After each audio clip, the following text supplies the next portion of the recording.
अरे आ रही हूँ। पता नहीं कौन है इतना दरवाजा पीटता जा रहा है। अब अंदर से आने में टाइम तो लगता है। आ रही हूँ।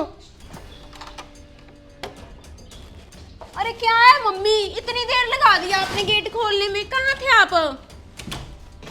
अरे ये अंजलि क्या हालत बना रखी है, सारे बाल बिखरे हुए, ना हाथों में चूड़ियाँ, ना कोई मेकअप।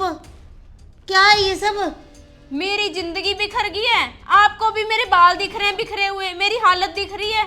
मम्मी मैंने ना अब उस आदमी के साथ बिल्कुल भी नहीं रहना। ये उस आदमी क्या होता है? पहले तो तू नाम लेती थी, तुझे कितनी बार मना किया था कि गौरव को नाम से मत बुलाया कर, ए जी ओ जी कुछ ऐसे बुलाते हैं। तू तो बिल्कुल बेशर्म होती जा रही है। ये क्या तरीका है? क्यों नहीं रहना वहाँ पे? क्या हुआ है? बता दूंगी क्यों नहीं रहना। ये नहीं दिख रहा मम्मी आपको कि बेटी किस हालत में आई है, कैसे आई है? एक बार बिठा ही लूं, उसे पानी पिला दूं, आते ही थप्पड़ पे थप्पड़ जड़ते जा रहे हो आप। आजा, मर ले, बैठ, पहले पानी पिलाती हूँ तुझे।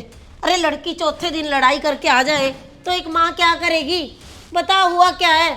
तेरे ससुराल वालों ने कुछ बोला है तुझे क्या? नहीं मम्मी, वो तो मम्मी बहुत अच्छे हैं, वो मुझे कुछ नहीं कहते, पर मम्मी मुझे ना गौरव पसंद नहीं है अब। हे राम, अब गौरव पसंद नहीं है? अरे मंगनी के टाइम तो उसके साथ ऐसे घूमने जाती थी, बड़ा अच्छा लगता था तुझे। वन सवन्ना पानी है, वन सवन्ना खानी है, कमी क्या है तुझे वहां पे? गौरव मेरी कोई बात ही नहीं सुनता मम्मी। सुबह से लगती हूँ मम्मी मैं घर के काम करने, रात तक घर के काम करती हूँ, लेकिन उसके पास तो कोई टाइम ही नहीं है मेरे लिए। ना मम्मी मुझे शाम को शॉपिंग करवाने लेके जाता है, ना मम्मी मुझे कभी मूवी दिखाने लेके जाता है, ना कभी मुझे होटल में खाना खिलाने लेके जाता है। झूठ ना अंजलि, तू किसी और को बोली हो। अरे मैंने तुझे जन्म दिया है, मुझे ना अच्छी तरह तेरा सब पता है। और कौन से तू घर के काम करती है? सारी तो काम वालियां लगी हुई हैं।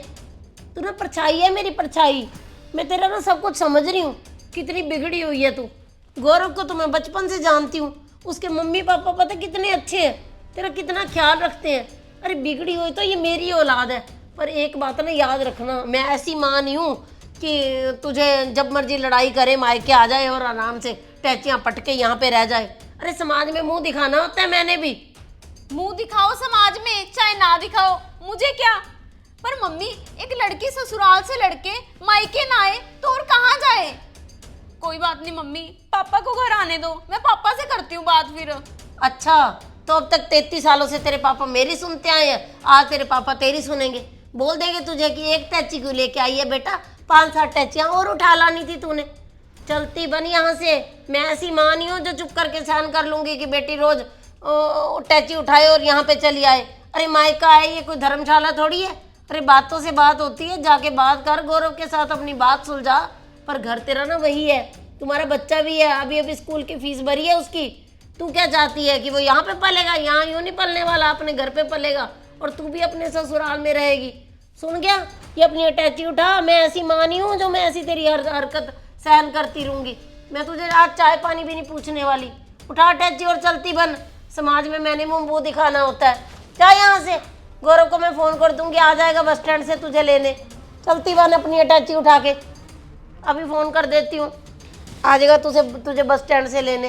परेशान कर रखा है ऐसे ही, दिमाग खराब करने मुंह उठाती है, रोज चली आती है। अरे एक माँ के हाथ में ही होता है लड़कियों को सुधारना। अरे बात बात पे ससुराल वालों की गलती निकाल देते हैं। आज वो आदमी बन गया, कल को पति था, बात अच्छी अच्छी बातें होती थी मीठी मीठी। मेरे ससुराल वाले तो बड़े अच्छे हैं, 4 दिन के बाद ऐसी लड़कियां बिगड़ जाती हैं, बदतमीज। मैं उन माओं में से नहीं हूँ जो इनकी ऐसी गलतियाँ सहन करती रहूँ। तो आज दोस्तों मेरी एक्टिंग आपको कैसी लगी कमेंट करके ज़रूर बताना। ये मैंने स्टोरी बनाई है कि कुछ माएँ बेटियों का घर खराब करती हैं, और ये सच है। बहुत सारे लोगों को ये चुभ रही होगी, और बहुत सारे लोग ये भी कमेंट करेंगे कि लड़के की माँ भी तो करती है खराब। ठीक है, करती होगी।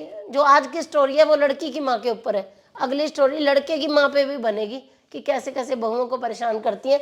पर कुछ लड़कियां ऐसे तंग करती हैं, बात बात पे ससुराल में नखरे दिखाती हैं, तंग करती हैं, अटैचियाँ उठाती हैं, मायके की धौंस दिखाते हुए वापस भागी आती हैं।